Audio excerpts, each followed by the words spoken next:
Rob Grimes with the IFBTA, and I'm very pleased today to have Chris Libier, the Chief Strategy and Marketing Officer of Revel Systems with us, and a global industry partner. So welcome, Chris. Thanks, Rob. Glad to be here today. You know, given everything that you are seeing and your partnerships with the customers, and we've touched a little bit on this, but what are the general trends or maybe some of the trends we haven't discussed? And by the way, it's fine to say, here are some international trends that we ought to think about in North America, you know, or what are the trends that you're actually seeing in the industry that you think maybe the industry should pay more attention to?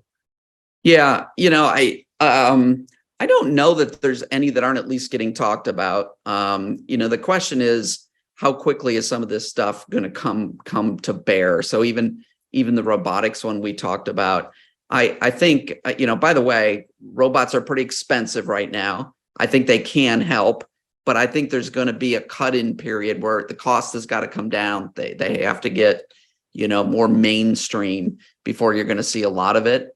I see a lot of it. I think it's in the back of the house is where it's going to be. And like if you have the robotic pizza makers, that's going to be in the back of the house. The things in the front of the house are expensive, but they're used as an aid. But the real place, it seems like, is back of the house. That's right. And we can all come up with the list of, dropping French fries should not be, you don't need to hire somebody to drop French fries, right? That can be done just as effectively by a robot as a person. So I think that side of it's going to come. I think a lot of the advancements on the front are going to be consumer facing things, right? And we're all seeing more in table service, right? The international versus US example, overseas, they've always taken a device to your table so you could pay with your credit card and then you're done. I don't know why the US for so long has been, go back. So that's not rocket science, but that kind of thing's coming. Carrying mobile order takers is coming. But I think letting the consumer do more is going to continue because consumers are comfortable with technology. And honestly, here, I'll say one, maybe if you're looking for a strategic hat, a little bit of a controversial thing. I know coming out of the pandemic, there has been a little bit of lift, even in our business. We sell kiosks. And yeah, that's self-serve. It eliminates a little bit of labor. Not a bad idea. Kiosk was going to be dead before the pandemic. Well, and now it's back. Yeah, I think. But what is a kiosk, right? It's temporary, Rob. We all carry a kiosk I got a kiosk right here. Exactly.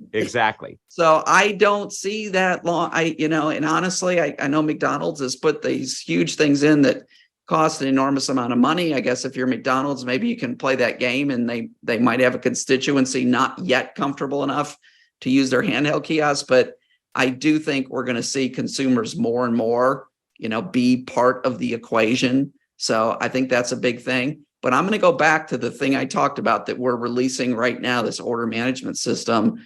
The real key is going to be, as you jack up doing more and more business through more and more channels under a rooftop, you have to know how to operationalize that, how to run your kitchen, how to run your prep, how to run where are the bags all going and everything.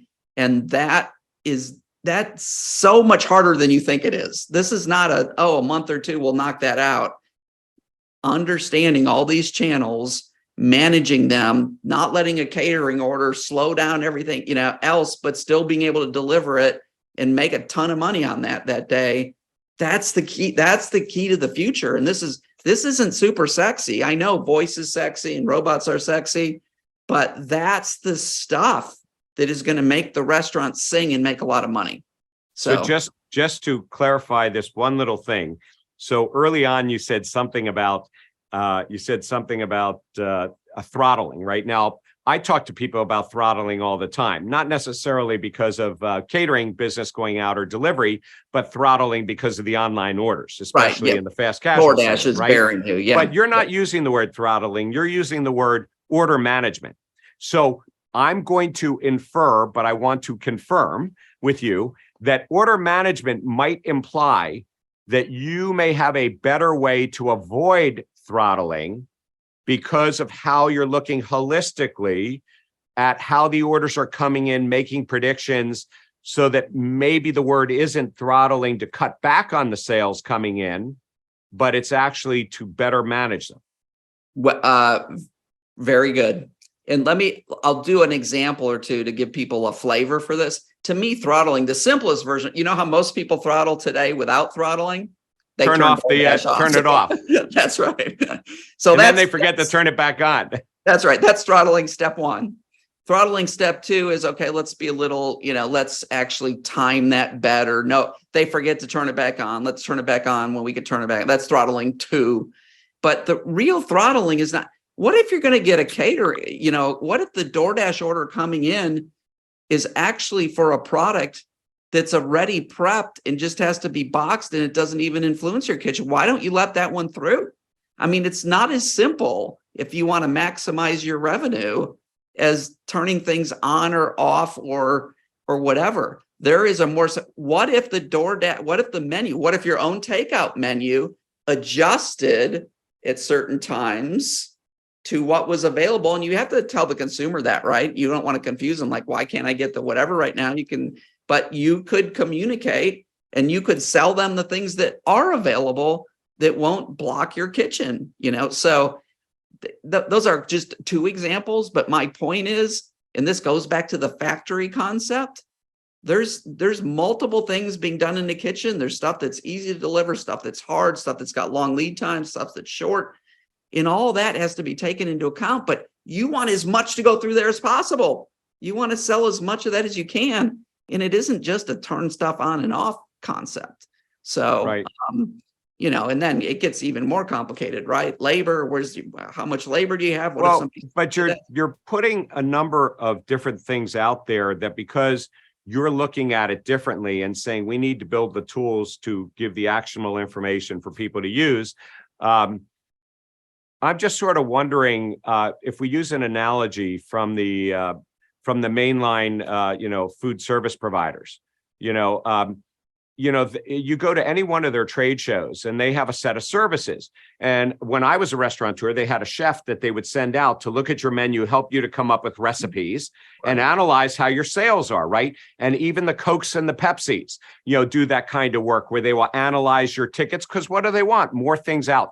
So I'm sort of curious, if you believe that you can help people to manage better and manage the channels and look at it holistically, is there a consultative service in there, just like the broadliners are doing, to help them to say, here's what we observe, and maybe these are the menu items, or maybe you need the prepackaged item? I think that's a great example, right? So did you know that you have service times for these things, but yet they're going in the queue?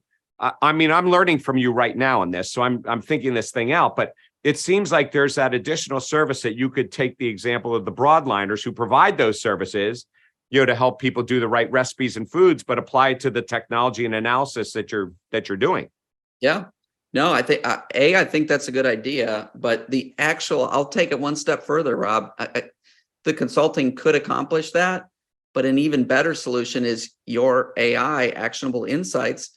What if when we write our little update to the manager for the week or the month and say, you know what, you've got these 3 high selling items, they're low to no prep time.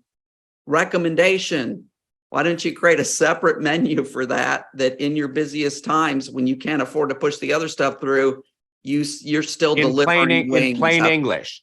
We see our servers and management doing daily briefings before a shift, right? We see the management team getting together. Use that tool to put it together, deliver it in a language that speaks to them, and deliver it with voice, and have a weekly management meeting that's actually producing that. The little our Revel tips for the week, right? Yep. Well, actually, I like the idea of Revel tips for the week, but maybe it's the Revel management meeting, the operations management meeting of the week, because that denotes perhaps that you're giving them more than just a tip. Hey, maybe you use it, maybe you don't.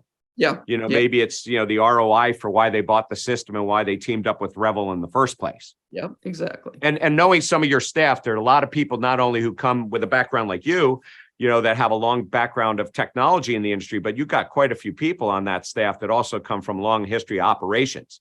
Yeah, exactly. Well, listen, I love all the sexy stuff, but to me, maximizing the throughput under the rooftop, we got to get that under control, because I still think most people right now, I don't know about you, but when I eat out 2/3 of the time, it's just, I mean, dealing with the bags to the 3 PDs, and you can tell they're struggling with it. And really, that's the first way that they're going to increase their revenues 10 or 15%, is getting that under control and then starting to maximize it. That's, so. Well, I think that that's very clear. And I think that, all of the different segments, the experience that you're bringing, how you got your start and your shift and where you started from, and actually the progress that you're making in the marketplace, I think really shows how Revel is out there and what your thinking is about, and your approach. And your approach, in fact, as you pointed out, may be different approach, than just the standard approach that's out there, both to how you develop, how you're looking at the future, and how you integrate and work with your customers. Just as a final question for you, so you guys made an investment and joined the IFBTA, and why'd you guys decide to join the IFBTA? Yeah, well, listen, as we grow up as a company, this industry, Rob, I think it. In fact, you're the hallmark example of it. This is a industry where people know each other, where reputation is important, where networking is important, where being just part of the pulse of the community is important. And IFBTA is one of the best facilitators of that. So, we want to be out there. We want to be engaging with other smart people in the industry. We want to be learning, and IFBTA is a resource for doing that. Well, I will tell you that the IFBTA certainly appreciates the support and having Revel as a member, but it is a two-way street for us too.